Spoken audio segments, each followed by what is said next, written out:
meu trabalho, trabalho, canções e essas histórias também. Mas a história que não sai da minha cabeça foi a história de 24 de dezembro de 1941. Ano passado parece mais claro. Vocês querem ouvirem? Então achei essas cadeiras, eu vou te contar.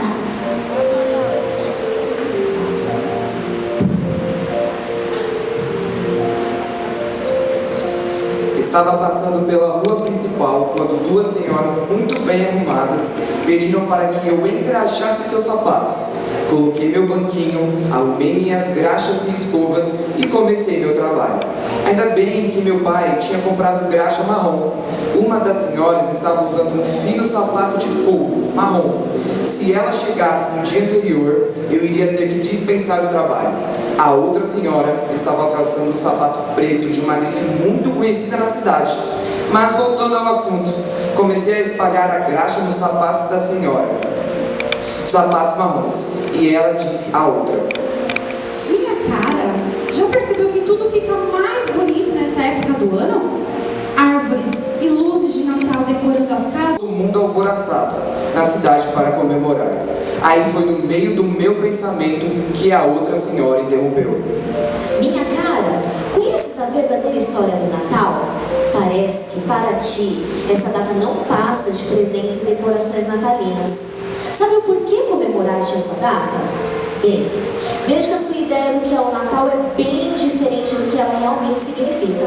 A cara da senhora dos sapatos marrons era tão confusa que até eu fiquei confuso do que essa velha. Senhora, está falando? Foi aí que ela continuou: se não sabes, aproveitarei este momento para contar, ou melhor, para relembrar. Essa, sem dúvida nenhuma, é uma das histórias mais belas da Bíblia. Nesta hora eu pensei: eu até sei o que é uma Bíblia. Eles leem as histórias dela na matriz. Eu passo na frente da matriz todos os dias, mas eles não deixam eu entrar por conta da minha aparência e porque sempre sou coberto de graxa para sapatos. Só gente granfina pode entrar na matriz. Gente como eu frequenta uma capelinha lá na Avenida Redentor, mas meu pai nunca deixa eu ir para lá. Ele diz que ir para a igreja é só perda de tempo e que a Bíblia é só mais um livro com contos de fadas. Mas sabe, tinha alguma coisa me dizendo que aquela história não era só um conto de fadas. Continuei meu trabalho espalhando graxa nos sapatos marrons. Logo a senhora dos sapatos pretos continuou a história. Pois bem, minha cara amiga, aceito a missão de te fazer lembrar do verdadeiro sentido do Natal. A história começa assim: há muito tempo atrás, todo mundo sonhava com o cumprimento de uma promessa. A promessa de que alguém viria para mudar o rumo da história. Um libertador chegaria. Chamavam ele de Messias. Ele vivia para nos unir novamente com o nosso Criador.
Eu estava gostando de ouvir aquela história, mas muita coisa não fazia sentido para mim.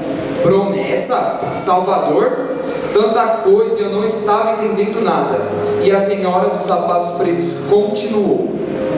Grandes profetas da antiguidade disseram que ele viria à Terra como um de nós, para que ele soubesse o que é o ser humano, como eu e você.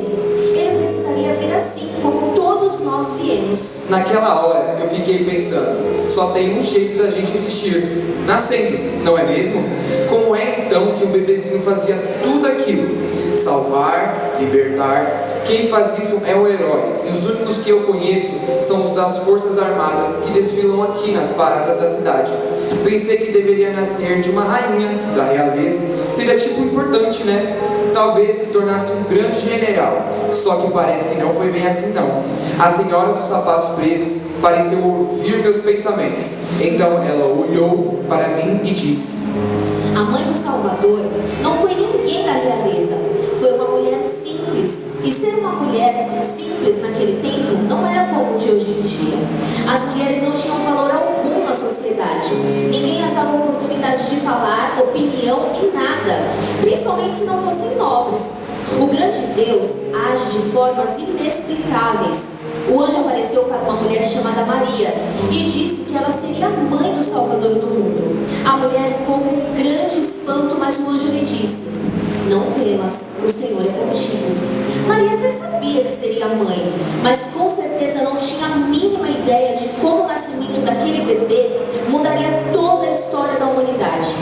Ela falava e naquela hora eu só matutava. O nome da minha mãe também é Maria, mas olha só, para ser escolhido para ser mãe de alguém tão importante assim, essa Maria da história deve ser uma mulher muito especial, com toda certeza.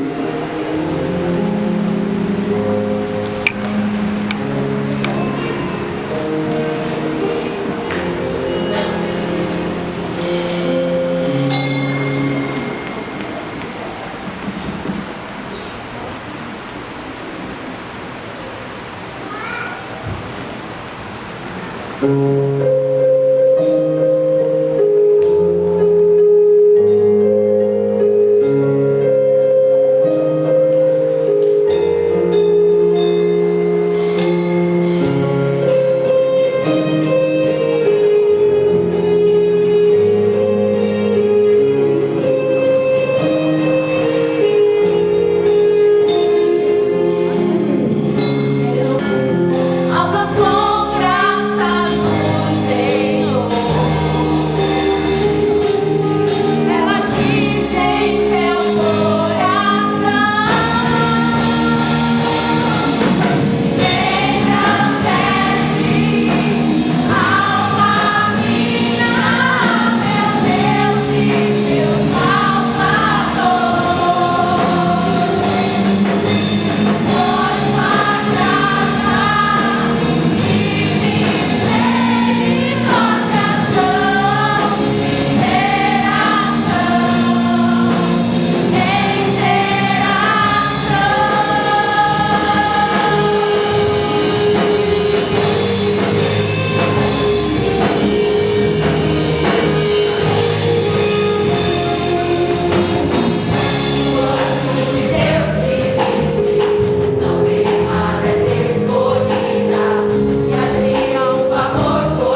Eu já estava terminando de engraxar os sapatos da primeira senhora e estava super curioso para saber o resto da história, quando ela continuou a falar.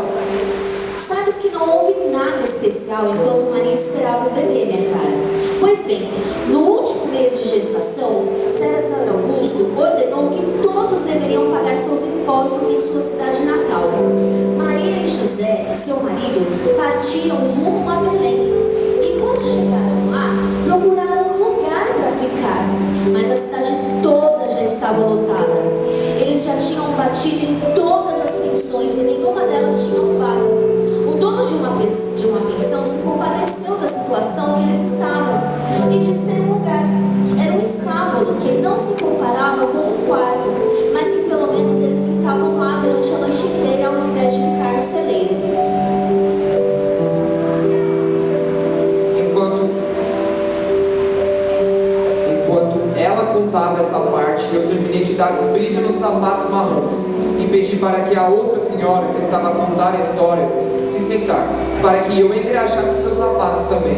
Me lembro que naquela hora pensei, ainda bem que Maria ainda não estava ganhando o bebê, mas nem terminei de pensar aquilo, e ela já se ajeitou no banco e começou a falar. Tudo seria mais tranquilo se ela não estivesse para dar à luz, mas parece que aquela teria sido a noite escolhida para tal acolhimento. De forma mais simples possível, foi exatamente assim que aquele bebê nasceu. Maria o enrolou em tecidos e, como nem mesmo uma cama eles tinham, ajeitou uma manjedoura que os animais daquele estábulo estavam se alimentando e repousou o bebê sobre aquele